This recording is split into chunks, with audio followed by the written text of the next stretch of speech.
നമസ്കാരം, മലയാളി വാർത്തയിലേക്ക് സ്വാഗതം. അയോധ്യ രാമക്ഷേത്രത്തിന്റെ മേൽക്കൂരയ്ക്ക് ചോർച്ചയുണ്ട് എന്ന മുഖ്യ പുരോഹിതൻ ആചാര്യ സതേന്ദ്രദാസ് ചിത്രം സഹിതമാണ് ഇക്കാര്യം വെളിപ്പെടുത്തിയിരിക്കുന്നത്. ആദ്യ മഴയിൽ തന്നെ ചോർച്ച ദൃശ്യമായി എന്നാണ് അദ്ദേഹം പറയുന്നത്. ക്ഷേത്രത്തിൽ നിന്നും വെള്ളം ഒലിച്ചു പോകാൻ സ്ഥലമില്ല എന്നും ഈ സതേന്ദ്ര ദാസ് പറയുകയാണ്. ജനുവരി 22-ന് പ്രധാനമന്ത്രി നരേന്ദ്രമോദിയാണ് ക്ഷേത്രത്തിൽ പ്രാണപ്രതിഷ്ഠ നടത്തിയത്. പ്രാണപ്രതിഷ്ഠ നടത്തി 6 മാസത്തിനകമാണ് ചോർച്ച ദൃശ്യമാകുന്നത്. മഴ ശക്തമായാൽ ക്ഷേത്രത്തിൽ പ്രാർത്ഥന നടത്തുന്നത് പ്രയാസമാകും.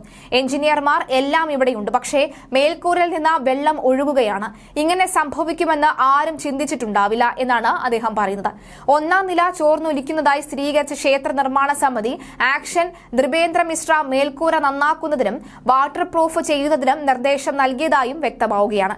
ഗുരുമണ്ഡപം ആകാശത്തേക്കാണ് തുറന്നു കിടക്കുന്നത്. അതിനാൽ ചോർച്ചയ്ക്ക് സാധ്യതയുണ്ട് എന്നും എല്ലാ മണ്ഡപങ്ങളിലും വെള്ളം വാർന്നൊലിക്കാൻ ചെരിവുള്ളതിനാൽ ശ്രീകോവിലിൽ മാത്രമായി പ്രത്യേകം സൗകര്യമില്ല എന്നും നൃപേന്ദ്ര മിശ്ര പറയുകയാണ്. മൺസൂൺ മഴ ശക്തമായതോടുകൂടി അയോധ്യ നഗരത്തിൽ വെള്ളക്കെട്ട് രൂപപ്പെട്ടിട്ടുണ്ട്.